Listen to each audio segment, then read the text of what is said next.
Chapter 18, Moksha through Renunciation.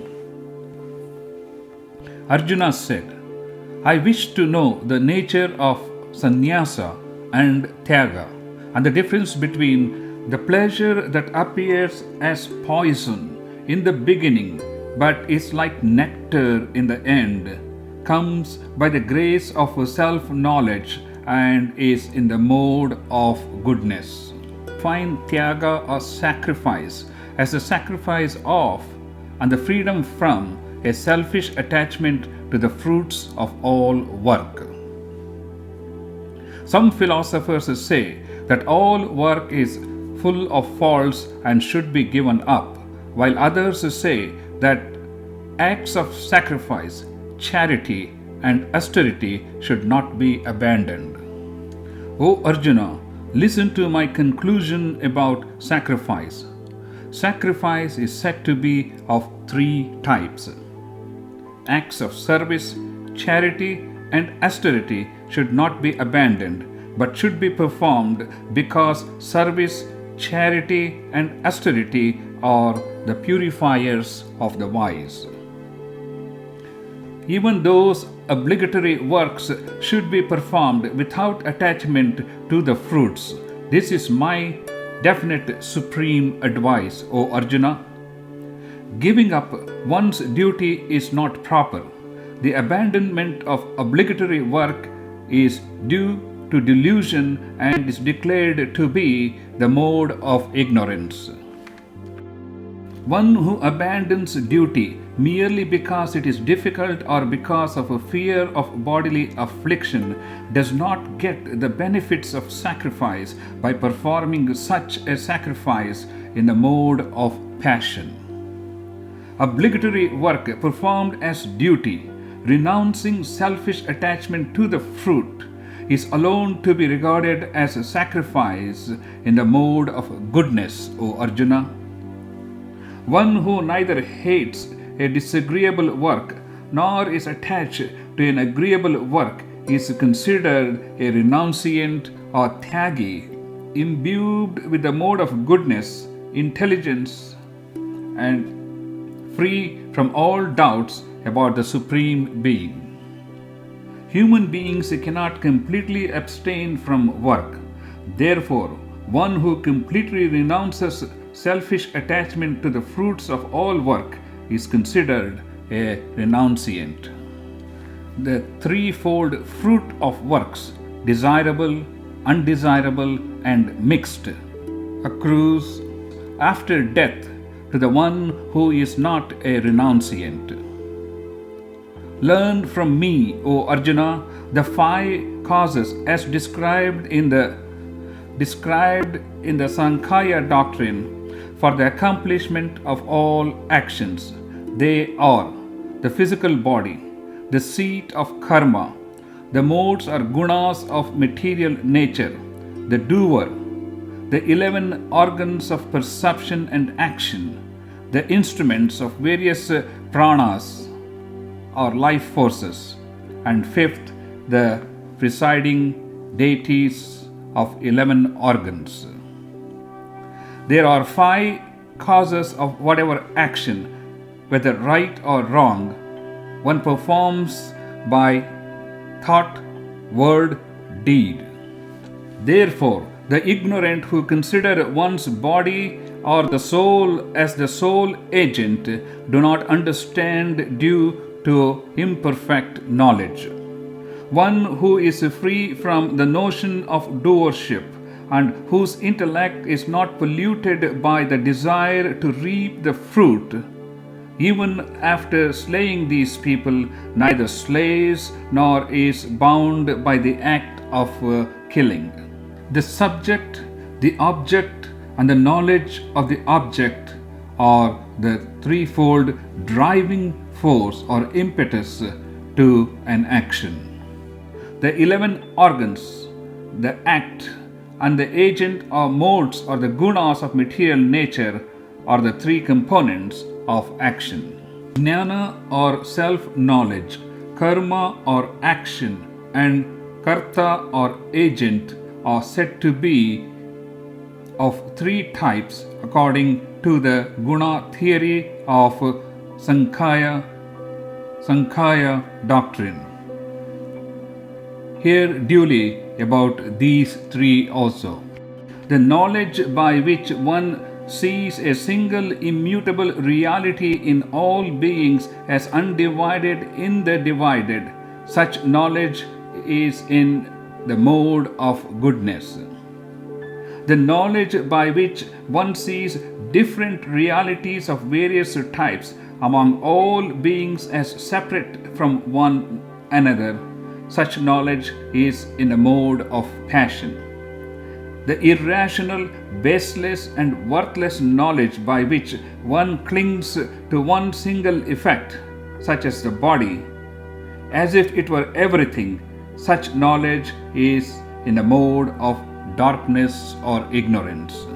Obligatory duty performed without likes and dislikes and without selfish motives and attachment to the fruit is in the mode of goodness. Action performed with ego, with selfish motives, and with too much effort is in the mode of passion. Action that is undertaken because of delusion, disregarding consequences, loss, injury to others, as well as one's own ability, is in the mode of ignorance.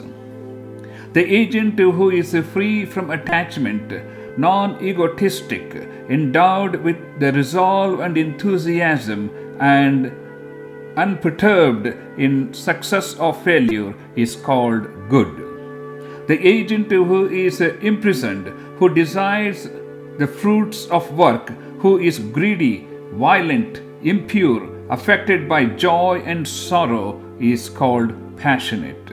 The agent who is undisciplined, vulgar, stubborn, wicked, malicious, lazy, depressed, and procrastinating is called ignorant. Now hear me explain fully and separately the threefold division of intellect and resolve based on the modes of material nature, O Arjuna. O Arjuna, that intellect is in the mode of goodness, which understands the path of work and the path of renunciation, right and wrong action, fear and fearlessness, and bondage and liberation. That intellect is in the mode of passion, which cannot distinguish between the righteousness or dharma and the unrighteousness or adharma, and right or wrong actions, O Arjuna. The intellect is in the mode of ignorance, which accepts unrighteousness, adharma, as righteousness or dharma, and thinks everything to be that which is not, O Arjuna. That resolve is in the mode of goodness, by which one manipulates the functions of the mind, prana, life forces, and senses for God realization only, O Arjuna. The resolve is in mode of passion, by which one craving for the fruits of work clings to dharma or duty, artha or wealth, and kama or pleasure with great attachment, O Arjuna. The resolve is in the mode of ignorance, by which a dull person does not give up sleep, fear, grief, despair, and carelessness, O Arjuna. And now hear from me, O Arjuna, about the threefold pleasure. The pleasure that one enjoys from spiritual practice results in cessation of all sorrows. The pleasure that appears as poison in the beginning, but is like nectar in the end, comes by the grace of self-knowledge and is in the mode of goodness. Sensual pleasures that appear as nectars in the beginning but become poison in the end are in the mode of passion. Pleasure that confuses a person in the beginning and in the end as a result of sleep, laziness, carelessness is in the mode of ignorance. There is no being, either on earth or among the celestial controllers, namely Devas in the heaven, who can remain free from these three modes or gunas of material nature, or Prakriti. The division of labor into four categories: Brahmana, Kshatriya, Vaishya, and Shudra is also based on the qualities inherent in the people's nature, O Arjuna. Intellectuals who have serenity, self-control, austerity, purity, patience, honesty, transcendental knowledge, transcendental experience, and believe in God are labeled as Brahmanas. Those having qualities of heroism, vigor, firmness, dexterity, steadfastness in the battle, charity, and administrative skills are called Kshatriyas or protectors. Those who are good at cultivation, cattle rearing, business, trade, and industry are known as Vaishyas. Those who are very good in service and labor are called as Shudras. One can attain the highest perfection by devotion to one's natural work. Listen to me how one attains perfection while engaged in one's natural work. One attains perfection by worshipping the Supreme Being, from whom all beings originate and from whom all this universe is pervaded, through performance of one's natural duty for Him. One who does the work ordained by one's inherent nature without selfish motive incurs no sin.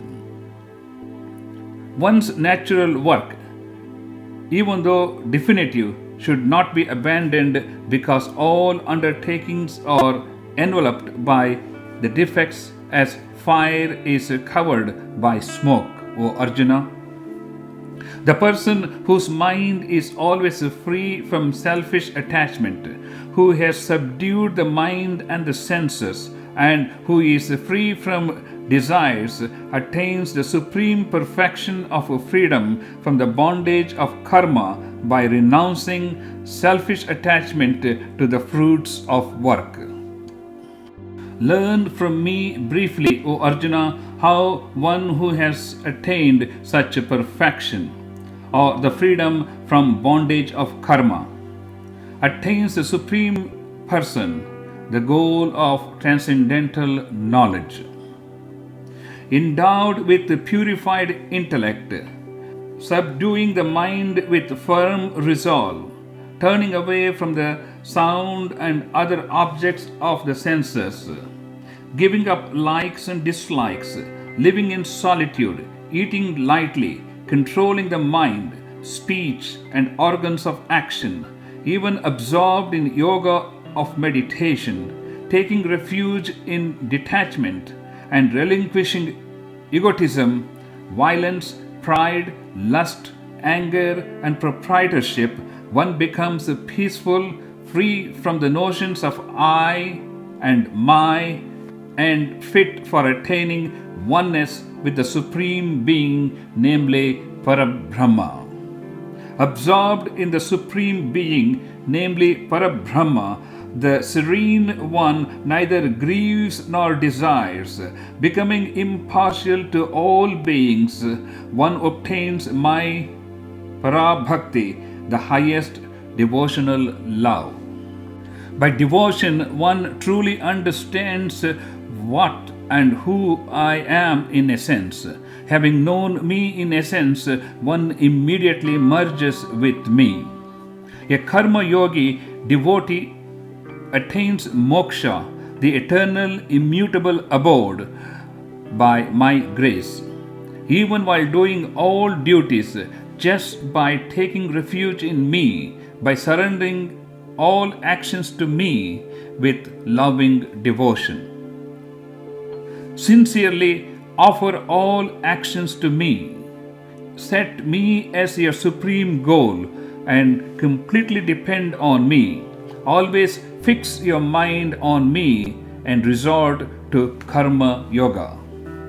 When your mind becomes fixed on me, you shall overcome all difficulties by my grace. But if you do not listen to me due to ego, you shall perish. If due to ego you think, I shall not fight, your resolve is vain, because your own nature will compel you to fight. O Arjuna, you are controlled by your own nature-born karmic impressions or samskara. Therefore, you shall do, even against your will, what you do not wish to do out of delusion. The Supreme Lord, abiding as a controller in the casual heart or the inner psyche of all beings, O Arjuna, causes them to act or work out their karma by his power of Maya, like a puppet of karma mounted on a string. Seek refuge in the Supreme Lord, Krishna or Ishvara, alone with loving devotion.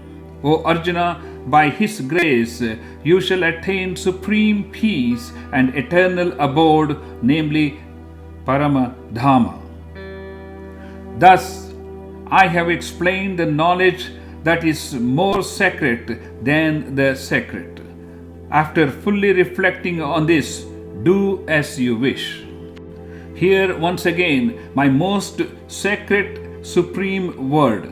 You are very dear to me, therefore I shall tell this for your benefit. Fix your mind on me, be devoted to me, offer services to me, bow to me, and you shall certainly reach me. I promise you, because you are my very dear friend. Setting aside all meritorious deeds, namely dharma, just surrender complete to my will. With firm faith and loving compassion, I shall liberate you from all sins or the bonds of karma. Do not grieve, O Arjuna. This knowledge should never be spoken by you to one who is devoid of austerity, who is without devotion, who does not desire to listen, or who speaks ill of me. The one who shall propagate this supreme secret philosophy or the transcendental knowledge of the Gita among my devotees shall be performing the highest devotional service to me and shall certainly attain Paramadhama and come to me. No other person shall do a more pleasing service to me, and no one on earth shall be more dear to me. Those who study our sacred dialogue shall be performing a holy act of sacrifice, Jnana Yagna, knowledge sacrifice. This is my promise. Whoever hears this sacred dialogue in the form of the Gita with faith and without fail becomes free from sin and attains heaven, the higher worlds of those whose actions are pure and virtuous. O Arjuna, did you listen to this with single-minded attention? Has your delusion born of ignorance been completely destroyed? Arjuna said, by your grace my delusion is destroyed. I have gained self-knowledge. My confusion with regard to the body and Atma is dispelled, and I shall obey your command. By the grace of Guru Sage Vyasa, I heard this most sacred and supreme yoga directly from Krishna, the Lord of Yoga, himself speaking to Arjuna before my very eyes. O King, by repeated remembrance of this marvelous and sacred dialogue between Lord Krishna and Arjuna, I am thrilled at every moment and recollecting again and again. O King, That marvelous form of Krishna, I am greatly amazed and I rejoice over and over again. Wherever there will be both Krishna and Lord of Yoga or Dharma in the form of the scriptures or Shastra, and Arjuna with the weapon or Shastra of duty and protection, there will be everlasting prosperity, victory, happiness, and morality. This is my conviction. Thus ends the 18th chapter named Moksha through Renunciation of the Upanishad of the Bhagavad Gita, the scripture of yoga, dealing with the signs of the Absolute in the form of the dialogue between Sri Krishna and Arjuna. You have been listening to Dr. Nik Nikam. Thank you for your time.